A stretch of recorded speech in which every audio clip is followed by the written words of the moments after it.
तो दोस्तों राधे राधे। प्रत्येक माह की त्रयोदशी को प्रदोष व्रत मनाते हैं। प्रदोष व्रत प्रत्येक माह में दो होते हैं।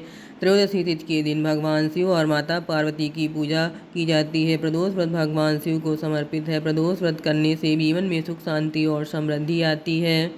प्रदोष व्रत हिंदू धर्म में प्रत्येक माह की कृष्ण और शुक्ल पक्ष की त्रयोदशी तिथि भगवान शिव को और माता पार्वती को समर्पित है। इस शुभ अवसर पर श्रद्धालु भगवान शिव और माता पार्वती की भक्ति भाव से पूजा करते हैं और प्रदोष व्रत रखते हैं।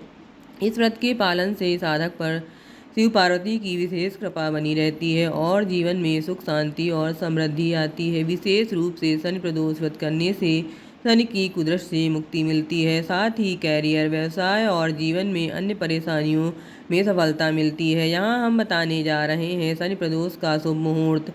अश्विन मास का अंतिम प्रदोष व्रत शनि प्रदोष व्रत है। यह 4 अक्टूबर 2025 को मनाया जा रहा है। तो इसका ब्रह्म शुभ मुहूर्त है 5:09 से शुरू होगा और 5 अक्टूबर को 2025 को दोपहर 3:03 तक प्रदोष काल रहेगा। शनि प्रदोष व्रत 4 अक्टूबर 2025 को है। शनि प्रदोष व्रत दुख दरिद्रता दूर करने और सफलता पाने का संयोग होता है। इस समय भगवान शिव और माता पार्वती की पूजा करने का विशेष महत्व है। व्रत और पूजा से साधक को शिव पार्वती की कृपा, सुख समृद्धि और शनि दोष से मुक्ति मिलती है। जिसकी भी कुंडली में शनि दोष है, 7.5 चल रही है, उसके लिए बहुत ही शुभ होता है शनि प्रदोष व्रत। शनि प्रदोष व्रत की व्रत कथा। पूजा पाठ करने के बाद प्रदोष व्रत कथा जरूर पढ़नी चाहिए। शनि प्रदोष व्रत दुख दरिद्रता दूर करने वाला होता है। इस समय भगवान शिव और माता पार्वती की पूजा करने का विशेष महत्व होता है। शनि प्रदोष व्रत कथा इस प्रकार है। एक समय की बात है, एक निर्धन ब्राह्मण दंपति दरिद्र परिवार से था। अत्यंत दुखी जीवन व्यतीत कर रहा था। पत्नी अपने परिवार की दयनीय स्थिति से व्याकुल होकर सांडिल्य ऋषि के पास पहुंची और बोली, हे महामुनि, मैं अत्यंत दुखी हूँ, कृपया दुख निवारण का उपाय बताइए। मेरे दोनों पुत्र आपकी शरण में हैं। ज्येष्ठ पुत्र कुमार धर्मराज है और कनिष्ठ पुत्र शुचिव्रत है, परंतु हम दरिद्र हैं, आप ही हमारा उद्धार करें। ऋषि ने उसकी प्रार्थना सुनकर कहा, तुम सब प्रदोष व्रत का पालन करो। यह व्रत भगवान शिव को अत्यंत प्रिय है और इसके प्रभाव से असंभव भी संभव हो जाता है। इसके बाद परिवार ने श्रद्धा और नियम पूर्वक प्रदोष व्रत का संकल्प लिया। शिव कृपा से मिला धन।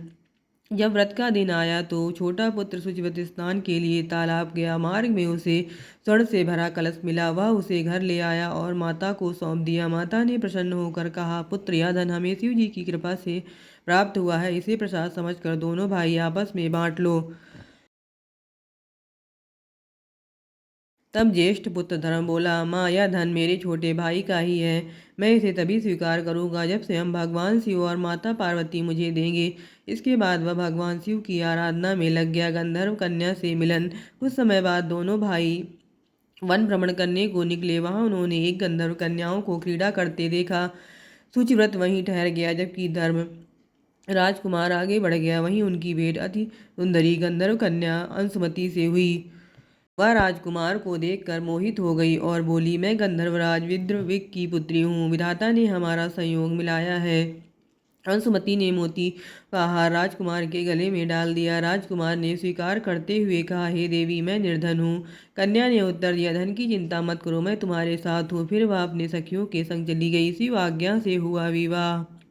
कुछ दिन बाद गंधर्वराज स्वयं कन्या के साथ वहां आए और धर्म राजकुमार से बोले, हे राजकुमार, जब मैं कैलाश गया था तो भगवान शंकर ने मुझसे कहा था कि धर्मगुप्त नामक राजपुत्र इस समय निर्धन है और राजहीन है। वह मेरा परम भक्त है, अतः उसकी सहायता करो और अपनी कन्या का विवाह उससे कर दो। महादेव की आज्ञा मानकर गंधर्वराज ने अपनी कन्या अंशुमति का विवाह राजकुमार धर्म के साथ कर दिया।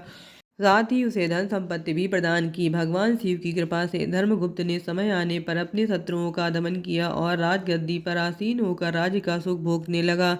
यह कथा बताती है कि श्रद्धा और नियम पूर्वक प्रदोष व्रत करने से भगवान शिव भक्तों की सभी बाधाएं दूर कर देते हैं और निर्धनता दूर होती है। सुख समृद्धि और वैभव की प्राप्ति होती है। असंभव कार्य भी संभव होता है।